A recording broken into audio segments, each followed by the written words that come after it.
Hello YouTube, it's Ian here with Hobbies of Man once again, and today we're going to be doing another manga review. Today we're going to be doing a review of Dr. Stone's last saga. We're looking at the Stone to Space saga of Dr. Stone, which is only about 20 chapters. It's not very long of a saga, but it is the final section of story left to be told for Dr. Stone, and it was pretty good. I actually quite enjoyed it. In terms of the writers of Dr. Stone, the author here is Riichiro Inagaki, and the illustrator is Boichi, who, as always, knocks it out of the park with his artwork. Boichi is a glorious mangaka, and he does a great job with the art style. The publisher is Viz. I read this on the Shonen Jump app. It is not available in physical edition yet. I think there's going to be a total of 26 volumes of Dr. Stone, and Dr. Stone has only just recently released its 21st volume here in the US, so it's going to be a while before the final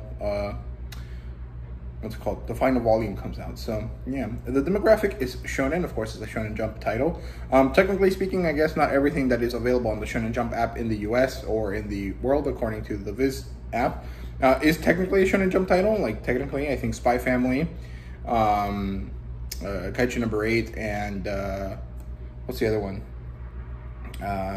One Punch Man or Seinen, possibly. I'm not exactly sure. They're definitely on the Shonen Jump Plus app, which is supposed to be like a variety of different demographics, but those are technically not Shonen Jump titles, right? So yeah, but this one is definitely a Shonen Jump title. It comes out in the magazine, and the genres here are post-apocalyptic and sci-fi. However, they're not really post-apocalyptic and sci-fi in the traditional sense.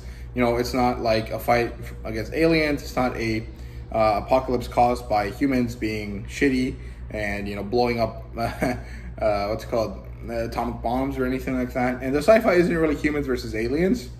It's more just using science to survive, which is kind of interesting. I really liked it. I thought the premise of the genres is really good, and it's an interesting view at sci-fi, so I like that a lot. And this story does have an adaptation, an anime adaptation. However, it hasn't really gotten near this point of the story yet. Last I remember, it had only just finished the Stone Wars, which is the second saga. So I'm not exactly sure if it's going to move at a pace that's fast, but I know that the third season is going to come out sometime later this year, and that there's going to be another project for Ryusui, which is a very fun character, so that's cool. And the premise of this saga, of this section of Dr. Stone, is that now that they have gathered all of these resources, it's time to build a rocket, and it's going to take them a while to do so. And now it's time to also head into space and finally confront the Y-Man, which is a really interesting premise idea. And it was actually handled pretty well, if a tad bit fast. So let's talk about that properly. The plot line here, I think, is really great. You know, they finally have all of these resources. So now it's time to awaken more people and then start development of the rocket. And in order to do this, they have to gather more scientific minds. And so they start doing this, and there's a lot of trial and error. It kind of is very reminiscent of, you know, the early space wars that, you know, the US and Russia had back in the day.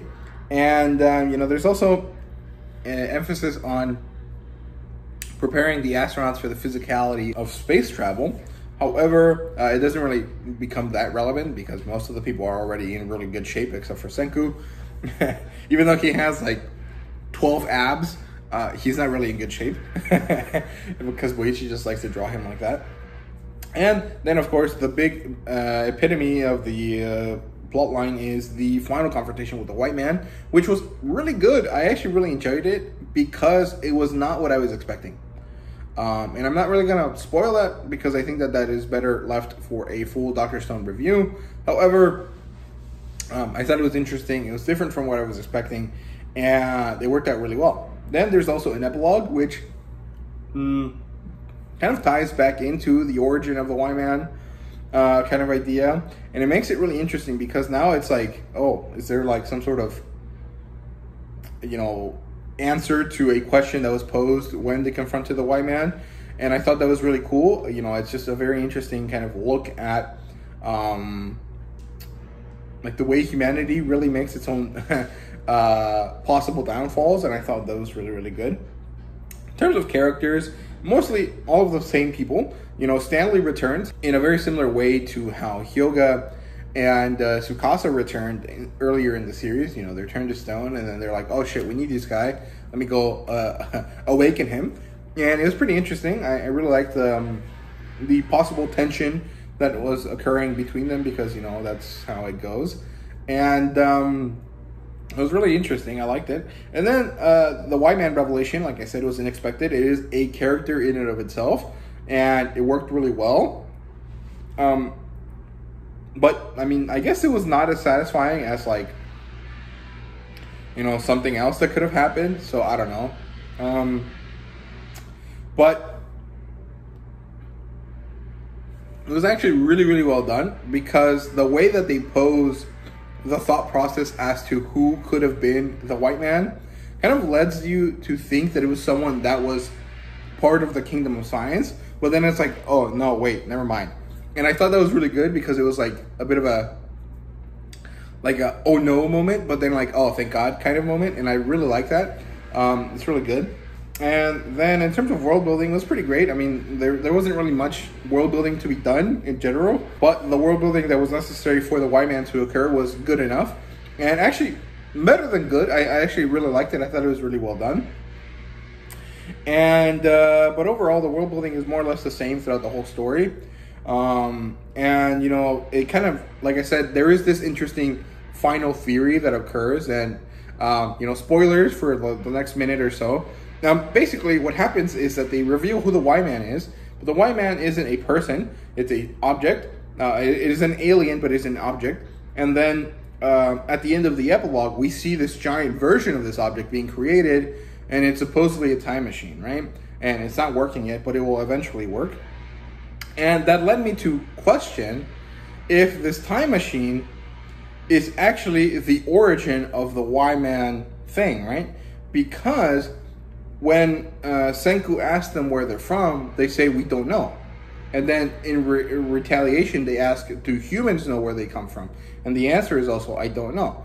So I thought it was interesting that the last panel, or one of the last panels, shows what looks like a giant version of the White Man, which in turn, if it can travel in time, means that it could be the original White Man. And I thought that was really, really cool. Anyway, that's done with the spoilers. It was a minute. Okay. So anyway, the world building was great. I quite liked it. In terms of artwork, of course, it's 100% fire as always. Boichi always delivers.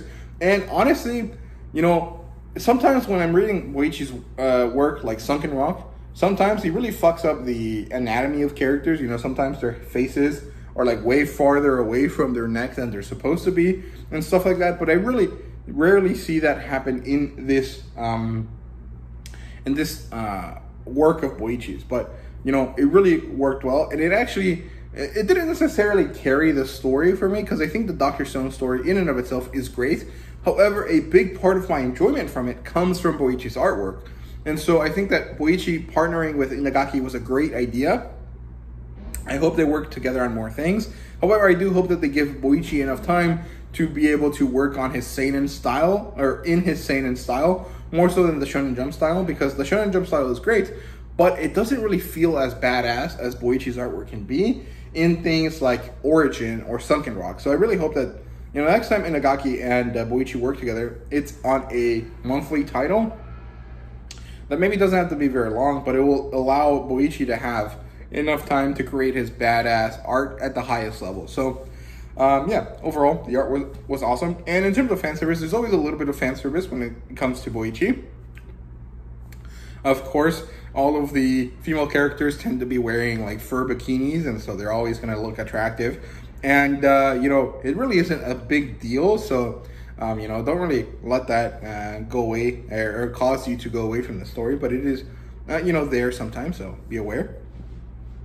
And in terms of a rating, this is a 4 out of 5 Saga for me. I think that's more or less what I've been giving every Saga in Dr.Stone. So I think that that's going to probably be the end result of the whole story when I do a review for the whole manga.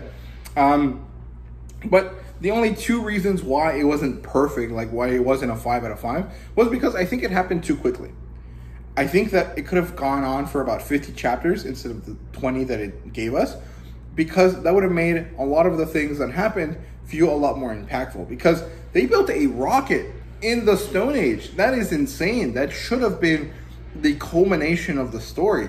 And in fact, it really did feel like it was more like, okay, let's get through it so that we can finalize the story. There wasn't really a huge climax of the story, in my opinion.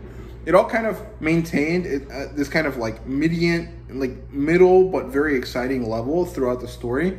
And most of the times that there was a peak was earlier in the story, when they were doing the first major developments. Like when they built a tank, that was really cool. When they built a firearm, that was really cool. And there was these like moments, these peaks of excitement. And I think that this saga didn't really manage to catch that. Like, there was a peak of excitement from you personally, because you're like, okay, I've been through all of this journey reading this book, and they finally got to the point where they needed to be. But the characters themselves didn't really have the time to develop that like emotion, right? And so that's why it's not a 5 out of 5. But otherwise, it's basically perfect. Like, it was a great ending. It was a great saga in and of itself, so I really liked it. So I definitely recommend this title if you like the previous sagas. Like, you know, just don't leave the story half done. And in general, Dr. Stone is a great story, so definitely check it out overall. In terms of similar titles, there really isn't anything that is quite like Dr. Stone. Like, there isn't anything that is post-apocalyptic, that is sci-fi, but is not a alien-caused apocalypse or something like that. Especially not in manga. I think that sci-fi manga just isn't as like easy. I think it's because, you know, mechanical design is a lot harder to consistently do than, you know, more organic designs. I'm not really sure. But in terms of art style, I think that you can definitely go and check out other Boichi titles. You know, there's Rikia, there's Hotel, there's that one Terraformars guidance story that Boichi did. There's also Space Cook Caesar. There's also Origin, Sunken Rock, which are the two big ones. Wall Man, which is a smaller one. And I think that's it. I think that's all of the different Boichi titles. None of them. The only one that is available in English, and it costs a lot, is Dr. Stone and Rakia. But I mean, you can also read the other Dr. Stone series, which is Byakuya. It's just a single volume. However, everything else you can find somewhere online. So, you know, definitely check out more of Boichi's titles. And make sure that you try to get more Boichi titles here in the US by filling out all of the surveys for all of the different manga companies whenever they put them out. So yeah, I hope you guys enjoyed the video. If you did, please leave a like, subscribe, and comment down below. Let me know what you thought. And thank you guys very much for watching. And yeah, see you guys later.